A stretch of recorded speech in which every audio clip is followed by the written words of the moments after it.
अस्सलाम वालेकुम वरहमतुल्लाहि वबरकातुहू dear students, welcome back to super 15 MCQ test series for NEET 2025। बेटा आपके डिमांड पे मैंने ये super 15 MCQ test series for NEET 2025 start की थी और लास्ट लेक्चर में हमने डिस्कस किया था सुपर 15 यानी कि most important 15 questions for NEET 2025 from living world chapter.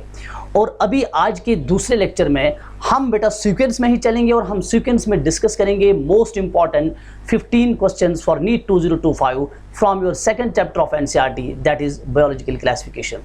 ठीक है, वीडियो स्टार्ट करने से पहले दो बातें आपके साथ शेयर करनी है। एक बात ये कि मेरे लेक्चर जो है ना 15 डेज़ के बाद आएंगे, ठीक है, यानी एक महीने में 2 बार आ जाएंगे। ऐसा क्यों है? क्योंकि मेरे जो ऑफलाइन क्लासेस होते हैं उनकी एक संडे को एग्ज़ाम होती हैं, ठीक 15 डेज़ के बाद फिर संडे को एग्ज़ाम होता है, तो बीच में जो संडे बचती है ना, उस संडे से पहले जो सैटरडे होती है उसी सैटरडे को मैं अपने लेक्चर्स यूट्यूब चैनल पे अपलोड करता हूँ आफ्टर मगरिब यूजुअली। ये आप एक चीज़ नोट करके रखेंगे। दूसरी बात, बहुत सारे बच्चों ने बताया सर इसकी PDF चाहिए, ठीक, जो आप क्वेश्चंस बता रहे हैं या अभी प्रैक्टिस करवा रहे हैं इधर पे, इसकी PDF भी चाहिए। इसकी PDF बेटा आपको मिलेगी मेरी टेलीग्राम चैनल से। आज के लेक्चर में टेलीग्राम चैनल का जो मेरे टेलीग्राम चैनल का लिंक होगा वो मैं डिस्क्रिप्शन में इंशाल्लाह आपको दूंगा, तो उसको ज्वाइन कर लीजिए। वहाँ से PDF आप डाउनलोड कर सकते हो। वहाँ बहुत सारा मटेरियल पहले से पड़ा हुआ है, जो खुश हैं वो डाउनलोड कर लीजिए, फ्री ऑफ कास्ट है। और दूसरी बात ये है कि कभी कभी क्या होता है, टेलीग्राम पे आप लोग ज़्यादा एक्टिव नहीं होते हैं, उस वजह से टेलीग्राम पे कभी आपको लिंक या तो देर से मिल जाता है या कभी देखते नहीं हैं। तो बेटर है कि यूट्यूब चैनल जो मेरी चल रही है अभी, जिस पे आप ये देख रहे हैं, उसको भी सब्सक्राइब करके रख लीजिए ताकि जल्दी से नोटिफिकेशन आपको मिल जाए। ठीक है, चलिए बेटा, तो अब कोई टाइम जो है वेस्ट करने के बगैर हम डायरेक्टली आ जाएंगे बेटा आज के लेक्चर पे। तो आज जो हमारा दूसरा लेक्चर है इसका, ठीक है, आज हमारा बेटा इसका दूसरा लेक्चर है। तो ये देख लीजिए, हमारा जो आज का लेक्चर है वो है बेटा किससे? बायोलॉजिकल क्लासिफिकेशन से। इसमें भी हम टोटल नंबर ऑफ क्वेश्चन जो है 15 क्वेश्चंस डिस्कस करेंगे। ये हमारा बेटा होगा लेक्चर नंबर 2, ठीक है, ये लेक्चर नंबर 2 होगा। ठीक, ओके, ये हो गया बेटा लेक्चर नंबर 2। हाँ, अब देख लीजिए, पहला क्वेश्चन आपकी स्क्रीन पे आया है। फर्स्ट क्वेश्चन, मैं क्वेश्चन पढ़ूंगा, आप थोड़ा सा ध्यान दीजिए। The classification systems of organisms will change in future too, depending upon। देखिए, हमने बायोलॉजिकल क्लासिफिकेशन में यही पढ़ा कि ऑर्गेनिजम्स की क्लासिफिकेशन किस तरह से की जाती है। हमने देखा we are having 2 kingdom classification, 3 kingdom classification, 4 kingdom classification, 5 kingdom classification, even उसके बाद 3 डोमेन्स ऑफ लाइफ भी आपने देख लिया। ठीक, तो ये विद टाइम चेंज होता रहा है, ठीक है ना। पहले 2 किंगडम था, फिर 3 आ गया, फिर 4 आ गया, फिर इसी तरह से आगे बढ़ा। तो क्वेश्चन बता रहा है क्लासिफिकेशन सिस्टम जो ऑर्गेनिजम्स के हैं it will change in future too, यानी कि हमारे पास अगर 5 किंगडम है या 6 किंगडम है, इसको फ्यूचर में और चेंज होने की बहुत ज़्यादा प्रोबेबिलिटी है।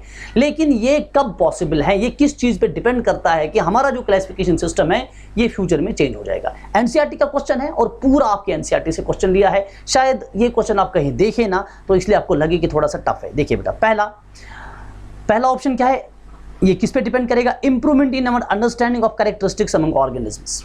देखिए, क्लासिफिकेशन सिस्टम जो है ना, ये बेस्ड है इस पे कि ऑर्गेनिजम्स के कैरेक्टर्स क्या है। 2 kingdom classification, 3 kingdom classification, 4 kingdom classification, 5 kingdom classification, ये सारे बेस्ड है ना कि ऑर्गेनिजम्स के कैरेक्टर्स क्या है। ठीक है, तो एक चीज तो क्लियर है कि कैरेक्टर्स हम ऑर्गेनिजम्स के देखेंगे, अगर हम नया कैरेक्टर ऐड करेंगे तो क्लासिफिकेशन सिस्टम चेंज हो जाएगा। इस चीज को मैंने डिटेल में ऑफलाइन क्लास में बेटा एक्सप्लेन किया है। ठीक है, so it is improvement in our understanding of characters among organisms. सही बात है, अगर हमारी अंडरस्टैंडिंग चेंज हो जाए कि कैरेक्टर्स ऑर्गेनिजम्स के क्या है या कोई नया कैरेक्टर ऐड करेंगे, तो पॉसिबिलिटी है कि आगे क्लासिफिकेशन सिस्टम चेंज हो जाएगा। ठीक है, मैं आपको बताया था अगर हम कैरेक्टर चेंज करते हैं तो पूरा क्लासिफिकेशन सिस्टम चेंज हो रहा है। मैं फिर से इधर भी बेटा वो चीज़ डिस्कस करूंगा। मैंने आपको बताया था अगर हमारे पास एक क्लास में है 30 स्टूडेंट्स का बेटा एक ग्रुप हमने बनाया है 30 स्टूडेंट्स का। इन 30 स्टूडेंट्स के ग्रुप को मुझे क्लासीफाई करना है। मुझे 3 क्लासेस बनाने हैं, A बनाना है, B बनाना है, C बनाना है। तो A में भी बेटा 10 स्टूडेंट्स रख देंगे, B में भी हम 10 स्टूडेंट्स रख देंगे और C में भी बेटा हम 10 स्टूडेंट्स रख देंगे। अब A वाली क्लास में मैंने 10 रखे, B में 10, C में 10, और ये 10 स्टूडेंट्स जो है ये मैं रखता हूं बेटा, ये क्लासिफिकेशन में करता हूं on the basis of height. चलिए, तो A में हमारे पास बेटा कौन से आ जाएंगे? जो सबसे ज़्यादा टाल होंगे, और B वाले ग्रुप में वो 10 आ जाएंगे जो मीडियम साइज़ के होंगे, और C में बेटा वो 10 आ जाएंगे जो सबसे ज़्यादा शॉर्ट और ड्वार्फ होंगे। ठीक है, तो मैंने ये 30 बच्चों को क्लासिफाई किया on the basis of their height. अगर मैं ये 30 बच्चों को क्लासिफाई करने का जो क्राइटेरिया है, अगर मैं वो चेंज करूं, अगर मैं हाइट के बेस पे क्लासिफिकेशन ना करूं, मैं डायरेक्टली आईक्यू के बेस पे बेटा क्लासिफाई करूं कौन कितना इंटेलिजेंट है, तो हो सकता है ए में फिर से बेटा 10 आ जाएंगे, बी में भी 10 आ जाएंगे, सी में भी 10 आ जाएंगे। लेकिन अभी जो 10 ए में आ गए, हो सकता है कोई बच्चा बहुत हाइट में छोटा हो लेकिन उसका आईक्यू बहुत ज्यादा हो। अभी वो सी वाले ग्रुप में इधर आया था ड्वार्फ, और इधर बेटा आ जाएगा ए में।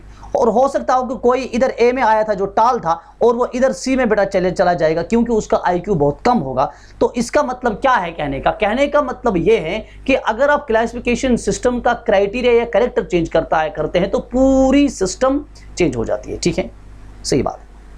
दूसरा, अगर हमने इवोल्यूशनरी रिलेशनशिप्स को पढ़ना है, अगर इवोल्यूशनरी रिलेशनशिप्स को हम और पढ़ेंगे, जितनी इवोल्यूशनरी रिलेशनशिप्स को हम बेटा पढ़ेंगे, फाइलोजेनेटिक रिलेशनशिप्स को पढ़ेंगे, उतनी हमारी अंडरस्टैंडिंग क्लासिफिकेशन की बढ़ जाएगी ऑर्गेनिजम्स की। ठीक है, सही बात है ये भी। अच्छा, improvement in understanding of cell structure, ये सही नहीं है। ठीक है, सेल स्ट्रक्चर के बेस पे हम ऑर्गेनिजम्स को क्लासिफाई तो करते हैं, लेकिन सेल स्ट्रक्चर जो है उसका इंप्रूवमेंट कितना आप अंडरस्टैंडिंग क्यों ना बदले, इस बेस पे क्लासिफिकेशन सिस्टम जो है फ्यूचर में चेंज नहीं हो सकता है। इवोल्यूशनरी रिलेशनशिप पे चेंज हो सकता है, इसी तरह से कैरेक्टरिस्टिक्स जो है उनकी अगर अंडरस्टैंडिंग बदल जाए तब चेंज हो सकता है। तो इसका सही आंसर जो है बेटा that is both 1 and 2, both 1 and 2। ठीक है, नेक्स्ट क्वेश्चन पे बेटा आ रहे हैं, नेक्स्ट क्वेश्चन पे आ रहे हैं, क्वेश्चन नंबर 2। ठीक है बेटा, मैं दूसरा कलर ले लूंगा इसको, चलिए बेटा ये वाला कलर ले लेते। अब देखिए, identify the organisms which oxidize various inorganic substances like nitrates, nitrites and ammonia। हमने organisms को आइडेंटिफाई करना है, उनका कैरेक्टर दिया हुआ है। कैरेक्टर क्या है? ये जो organisms हैं ये क्या करते हैं बेटा, ये ऑक्सीडाइज करते हैं बहुत सारे inorganic substances like nitrates, nitrites, ammonia and use the released energy for their ATP production. इससे जो एनर्जी निकलती है उससे अपना एटीपी प्रोड्यूस करते हैं। ये ऑर्गेनिजम्स को आपको आइडेंटिफाई करना है। फिर से क्वेश्चन समझे, हमें वो ऑर्गेनिजम्स आइडेंटिफाई करने हैं which oxidise various inorganic substances like nitrates, nitrites, ammonia, और उससे एनर्जी रिलीज करके अपने लिए एटीपी बनाने हैं। ठीक है, फोटोसिंथेटिक ऑटोट्रॉपिक बैक्टीरिया जो है बेटा ये ऑक्सीडाइज नहीं करते हैं नाइट्रेट्स, नाइट्राइट्स, अमोनिया। ठीक, कीमोसिंथेटिक ऑटोट्रॉपिक बैक्टीरिया, यस, इसीलिए तो बोलते हैं इनको इसीलिए तो बोलते हैं इनको कीमोसिंथेटिक बैक्टीरिया। ठीक है, क्योंकि ये फोटोसिंथेटिक नहीं होते हैं लेकिन खुद अपना फूड बना रहे हैं with help of these chemicals. उसी में नाइट्रेट भी आएगा, नाइट्राइट भी आएगा, अमोनिया भी आएगा।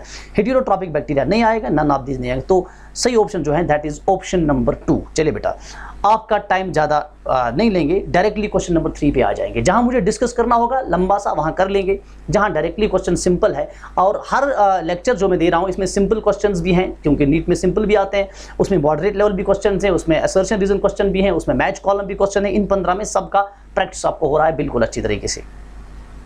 विच are the following is pathogenic in both plants and animals. Plants और एनिमल्स में दोनों में डिजीज काजिंग कौन है, पैथोजेनिक कौन है? देखिए, वायरॉइड्स जो है, अगर आपको याद होगा, ये एक डिजीज आपके एनसीईआरटी ने लिखा है, it will create potato spindle tuber disease. समझ में आ रही बात? ठीक, तो उसमें बनता है बेटा स्पिंडल शेप्ड पोटैटो। ठीक है, इसी तरह से हमारे पास बेटा प्रियॉन्स है। प्रियॉन्स जो बेटा हमारे पास हैं, ये हमारे पास एनिमल्स में ज़्यादा पैथोजेनिक होते हैं। ये न्यूरोलॉजिकल डिसऑर्डर्स करते हैं, they feed on neurological tissue. समझ में आ रही बात? इसी तरह से माइकोप्लाज्मा है। माइकोप्लाज्मा जो हमारे पास है ये प्लांट्स को भी इफेक्ट करता है या एनिमल्स को भी इफेक्ट करता है, तो दोनों में पैथोजेनिक है। ये इसका करेक्ट आंसर है, एनसीईआरटी से लिया हुआ है। चलिए बेटा, क्वेश्चन नंबर 4 देख लीजिए। An organism appears to be a protistan. Important question है, आपके एनसीईआरटी से सारे क्वेश्चन लिए और देखिए किस तरह से क्वेश्चन को मोल्ड किया हुआ है। An organism appears to be a protistan to one biologist. देखिए, एक ऑर्गेनिज्म हमारे पास है, ये ऑर्गेनिज्म ए है, इसका नाम। कोई बायोलॉजिस्ट आके इसको देख रहा है और इसके कैरेक्टर्स को पढ़ रहा है और वो बता रहा है कि ये है बेटा प्रोटिस्टन, यानी कि वो इस ऑर्गेनिज्म को कंसिडर करता है कि it belongs to kingdom protista and a plant to other biologist. लेकिन दूसरा बायोलॉजिस्ट आता है, वो इसी ऑर्गेनिज्म को पढ़ता है, इसके कैरेक्टर्स को पढ़ने के बाद वो बता रहा है कि ये किस प्लांट के किंगडम में होना चाहिए, प्लांट ए में। तो एक ऑर्गेनिज्म है, एक बायोलॉजिस्ट के लिए ये अपीयर होता है एज प्रोटिस्टन और दूसरे बायोलॉजिस्ट के लिए यही अपीयर होता है एज प्लांट ए। ठीक है, the organism belongs to which group. आपको बोलना है असल में किस ग्रुप का है, सिंपल। क्या ये मोनीरा का है? मोनीरा का नहीं हो सकता है, तभी तो किसी को मोनीरा भी लगता। ठीक, प्रोटिस्टा है। अब देख लीजिए, ये तो फंजाई हैं या प्लांट हैं। हमें तो फंजाई भी नहीं है, अब इन दोनों में शक है। अब हमें देखना है क्या ये वाला बायोलॉजिस्ट सही बता रहा था जिसने बोला ये प्रोटिस्टा है, या ये वाला बायोलॉजिस्ट सही बता रहा था जिसने बोला ये प्लांटे है। आपके एनसीईआरटी में एक खूबसूरत लाइन लिखी हुई है, किंगडम प्रोटिस्टा जो है इट फॉर्म्स ए बाउंड्री, समझ में आ रही बात, it forms a boundary between lower organisms and higher organism. और फिर लिखा है किंगडम प्रोटिस्टा जो है असल में boundaries of this kingdom are not well defined. What do mean by that? Boundaries of this kingdom are not well defined. That means अगर हमारे पास कोई ऑर्गेनिज्म है और एक बायोलॉजिस्ट ने उसके कैरेक्टर्स देखे, उसको वो प्रोटिस्टन लगा, ठीक है, तो उसने प्रोटिस्टा कंसिडर किया। अगर इस किंगडम के बाउंड्रीज वेल डिफाइंड होते तो जिस ऑर्गेनिज्म को किसी बायोलॉजिस्ट ने एक बार प्रोटिस्टन कंसिडर किया होता उसको दुनिया का कोई बायोलॉजिस्ट प्रोटिस्टा से बाहर नहीं निकालता। अब दूसरा बायोलॉजिस्ट देखने के लिए आ रहा है, उसके बहुत सारे कैरेक्टर्स जो हैं वो किसी दूसरे प्लांट किंगडम से मिलते हैं, प्लांटे से, तो वो उसको प्लांटे कंसिडर कर रहा है, यानी इस किंगडम से बाहर निकाला। अब इस किंगडम के बाउंड्रीज जो है वो वेल डिफाइंड नहीं है, ठीक। तो अब बताइए जिस ऑर्गेनिज्म के बारे में हम बात कर रहे हैं, ऑर्गेनिज्म ए, ये कौन से किंगडम में, अगर ये किंगडम प्लांटे में होता तब ये प्लांटे से बाहर नहीं निकलता, लेकिन ये किंगडम प्रोटिस्टा में इसलिए है और बाहर इसलिए निकल रहा है क्योंकि किंगडम प्रोटिस्टा की बाउंड्री जो है they are not well defined, ठीक है। इसीलिए कुछ बायोलॉजिस्ट इसको किंगडम प्रोटिस्टा से बाहर ले रहे हैं। तो इसका सही आंसर बेटा प्रोटिस्टा होगा। बहुत इंपॉर्टेंट क्वेश्चन है, I hope you got it, ठीक। किसी बच्चे को कहीं पे कोई कुछ रहेगा, ठीक है, तो वो बाद में क्लास में भी इस पर डिस्कशन कर सकता है। चलिए बेटा next question number 5, identify the microscopic organism which float passively in water currents, ठीक है। वाटर करंट्स में कौन सा ऑर्गेनिज्म पैसिवली फ्लोट करता है बेटा, ये एनसीईआरटी की लाइन है और इसमें आपको आ जाएगा बेटा क्राइसोफाइट्स। क्राइसोफाइट्स जो हैं they float passively in water currents. चलिए बेटा ये सिंपल क्वेश्चन था। Next, select the incorrect statement about gonyaulax. Gonyaulax जो है इसके बारे में इनकरेक्ट स्टेटमेंट आपको सिलेक्ट करना है। It is responsible for formation of red tides, सही है बिल्कुल, गोनियोलेक्स रेड टाइड्स बनाता है। Release toxins that may kill other marine animals, gonyaulax जो है ये रिलीज करता है बेटा टॉक्सिन्स जिससे बाकी मैरीन एनिमल्स मरते हैं, सही बात है। और कुछ टॉक्सिन्स को हम साइनोटॉक्सिन्स भी बोलते हैं। It is an example of dinoflagellate, सही बात है, गोनियोलेक्स डाइनोफ्लैजिलेट में आता है, इसमें 2 फ्लैजिला होते हैं, ठीक है। May appear yellow, green, brown, blue और red depending on the main pigment. जब आप पढ़ते हैं ना डाइनोफ्लैजिलेट्स, उसमें आपकी एनसीईआरटी पे पहली लाइन ये लिखी है कैरेक्टर डाइनोफ्लैजिलेट्स का कि डाइनोफ्लैजिलेट्स का कलर येलो भी हो सकता है, ग्रीन भी हो सकता है, ब्राउन भी हो सकता है, ब्लू भी हो सकता है, रेड भी हो सकता है। It depends upon the main photosynthetic pigment जो इनमें होगा, ठीक है, उसके हिसाब से कलर आ जाएगा। लेकिन गोनियोलेक्स का कलर न येलो है, न ब्लू है, न ग्रीन है, कोई नहीं है, बल्कि गोनियोलेक्स जो है इसका कलर बेटा हमारे पास हमेशा होता है रेड। इनको बेटा हम बोलते हैं रेड डाइनोफ्लैजिलेट। तो गोनियोलेक्स का कलर क्या होगा बेटा हमारे पास रेड।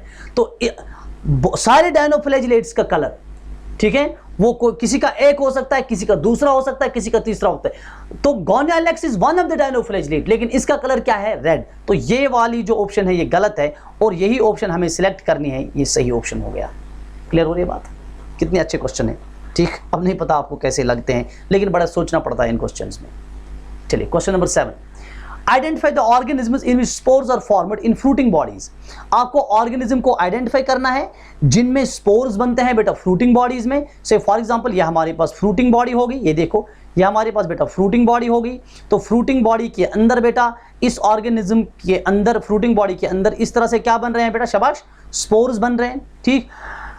एंड ये जो स्पोर्स हैं, अगर मैं एक स्पोर को बेटा इधर देखूं, ये जो स्पोर्स हैं दे पोजेस ट्रू वॉल्स, ये अंदर स्पोर है बेटा इस तरह से, ठीक। और ये स्पोर के बाहर इस तरह से बेटा जो वॉल है this is true wall, this is true wall. तो ये जो स्पोर्स हैं बेटा इनमें होते हैं true walls and these spores are extremely resistant, ये रेजिस्टेंट होते हैं, they can survive for many years even under unfavourable conditions. सारी चीजें दी हुई हैं ऑर्गेनिज्म के बारे में, उसके स्पोर फॉर्मेशन के बारे में। ऐसा स्पोर किस ऑर्गेनिज्म में बनता है ये बेटा आपको आइडेंटिफाई करना है। एस्कोमाइसीट्स में भी स्पोर बनते हैं, बेसिडियोमाइसीट्स में बनते हैं, लेकिन ये वाला स्पोर स्लाइम मोल्ड का स्पोर है। अगर आप स्लाइम मोल्ड देखेंगे इसी के ये कैरेक्टर्स हैं, ये बहुत साल तक रह सकता है during favourable and unfavourable condition. उसमें हमने लिखा होगा प्लाज्मोडियम बनता है स्लाइम मोल्ड से। समझ में आ रही बात? एक हो गया मैलिडियल प्लाज्मोडियम, दूसरा स्लाइम मोल्ड्स का प्लाज्मोडियम एग्रीगेशन को बोलते हैं, ठीक है। चलिए तो प्लाज्मोडियम स्लाइम मोल्ड जो है ना वो सही ऑप्शन है इसका। चलिए question number 8, select the correct statement. Fungi are present in lichens but not in mycorrhiza, गलत है। माइकोराइजा में भी होते हैं, लाइकन्स में भी होते हैं। Fungi are present in mycorrhiza but not in lichens, ये भी गलत है। Fungi may be present either in mycorrhiza और इन लाइकन्स, या तो माइकोराइजा में हो सकते हैं या फिर लाइकन्स में हो सकते हैं, ये भी गलत है। ये दोनों में होते हैं। Fungi are present in both mycorrhiza and lichens, सही बात है ना, ठीक। चलिए बेटा next. In life cycle of fungi meiosis results in. अब देखिए बेटा लाइफ साइकिल ऑफ फंजाई ना थोड़ा सा ट्विस्टेड है, अगर आपने देखा होगा, मैंने क्लास में पढ़ाया था। सबसे पहले बेटा होता है प्लाज्मोगैमी, होता है कि नहीं होता है, इसके बाद होता है प्लाज्मोगैमी, ठीक है। इसके बाद बेटा क्या होता है, इसके बाद होता है कैरियोगैमी। कैरियोगैमी में हमने पढ़ा है कि इसमें बनते हैं बेटा क्या, पहले तो हमारे पास सेल्स मिलती है, उसके बाद उनके न्यूक्लियस मिलते हैं कैरियोगैमी में। तो पहले एस्कोमाइसीट और बेसिडोमाइसीट में इंटरवीनिंग स्टेज आता है, उसको बोलते हैं डाइकैरियन स्टेज, N+N। तो कैरियोगैमी के बाद बेटा हमारे पास क्या बनता है, कैरियोगैमी के बाद होती है मियोसिस। क्या होती है, और मियोसिस होती है बेटा जाइगोट में। क्या होती है, जाइगोट में। और लेकिन जब मियोसिस जाइगोट में होते हैं ना, इससे बनते हैं बेटा स्पोर्स। क्या बनते हैं, स्पोर्स। और यहाँ ये स्पोर्स हैप्लॉइड होते हैं। अब देखिए फंजाई का लाइफ साइकिल बाकी ऑर्गेनिज्म से कैसे डिफरेंट है। बाकी ऑर्गेनिज्म में पहले बेटा मियोसिस होती है, उसके बाद सेल्स के मिलने से जाइगोट बनता है। यहाँ पहले जाइगोट बनता है, उसके बाद जाइगोट में मियोसिस होके हैप्लॉइड सेल स्पोर्स बनते हैं। तो हम बोलेंगे बेटा इन life cycle of fungi meiosis result in formation of haploid spores, ये सही बात है, ठीक है। मियोसिस से जाइगोट नहीं बनता, हैप्लॉइड स्पोर बनते, क्लियर। चलिए नेक्स्ट, यही है ना, हाँ बिल्कुल ये 10। विच of the following is not an edible fungus. आपको बोलना है बेटा इनमें से एडिबल फंगस कौन नहीं है। टोडस्टूल्स एडिबल है, मोरेल्स एडिबल है, ट्रफेल्स एडिबल है। एनसीईआरटी ने लिखा पेनिसिलियम, बोलो पेनिसिलियम से बेटा हम बहुत सारे काम निभा सकते हैं, ठीक। It can be used an antibiotic, लेकिन एडिबल नहीं है। आप ऐसे नहीं खा सकते इसको, तो पेनिसिलियम एडिबल नहीं है, ये गलत है। और आपको यही वाला सिलेक्ट करना है, ठीक है। चलिए 11। In which of the following sex organs are absent. बताइए सेक्स ऑर्गन किस में नहीं होते हैं। एस्कोमाइसीट में होते हैं बेटा, सही। बेसिडोमाइसीट में होते हैं, बताओ। बेसिडोमाइसीट में होते हैं। बेसिडोमाइसीट में सेक्सुअल रिप्रोडक्शन होता है, लेकिन सेक्स ऑर्गन्स एब्सेंट होते हैं, पूरा आप देख लेना। तो ये सही बात है, ठीक है, तो ये सही बात है। तो ये वाला ऑप्शन सही नहीं है। और ड्यूटेरोमाइसीट्स में सेक्स ऑर्गन्स होते हैं। अरे ड्यूटेरोमाइसीट्स में तो सेक्सुअल रिप्रोडक्शन ही एब्सेंट है। अब जिसमें सेक्सुअल रिप्रोडक्शन एब्सेंट है उसमें सेक्स ऑर्गन होगा, भले नहीं होगा, तो इसमें भी सेक्स ऑर्गन नहीं है। तो दोनों, बोथ 2 and 3, तो ये वाला ऑप्शन जो है ना ये सही ऑप्शन है। दोनों में, दैट इज ड्यूटेरोमाइसीट और बेसिडोमाइसीट में सेक्स ऑर्गन नहीं होते हैं। अगर क्वेश्चन होता कि सेक्सुअल रिप्रोडक्शन किस में एब्सेंट है, तब जाके इसको सिर्फ ड्यूटेरोमाइसीट आता, ठीक है। चलिए बेटा next 12। Which of the following is similar in size to viruses. देखिए एक हमारे पास वायरसेस हैं, वायरॉइड्स हैं, प्रियॉन्स हैं।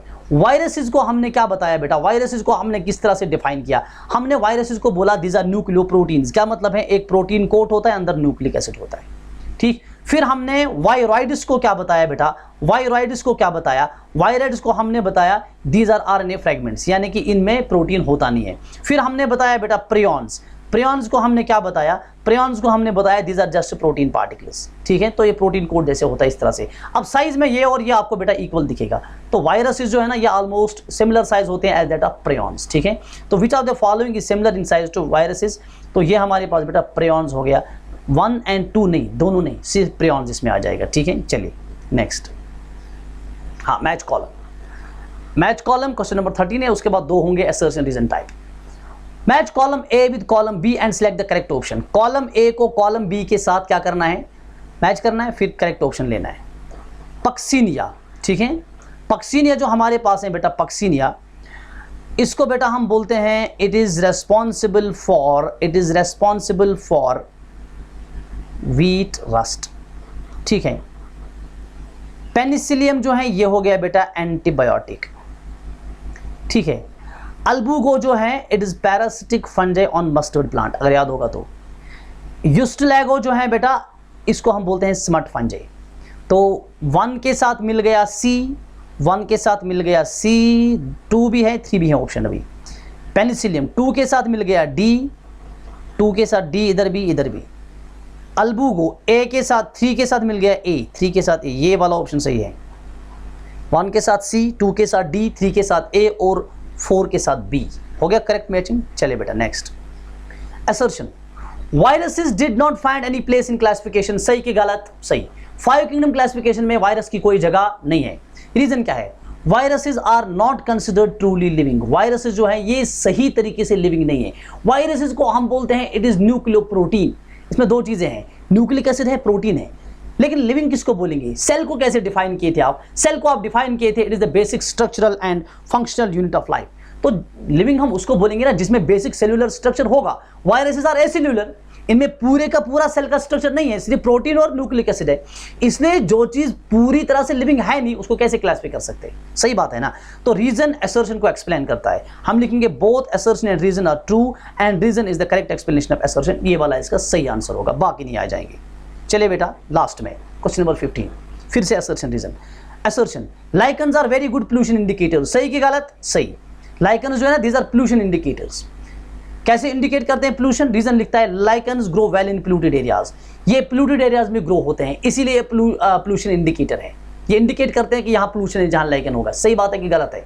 नहीं, रीजन जो है ना बेटा ये गलत स्टेटमेंट है। ठीक, तो हम क्या बोलेंगे बेटा? Both assertion and reason are true and reason is the correct explanation of assertion. गलत। Both assertion and reason are true, but reason is not the correct explanation of assertion. Yes, reason is not the correct explanation of assertion, but reason is also not true. तो ये वाला भी गलत हो गया। Assertion is true and reason is false. ये इसका सही ऑप्शन है।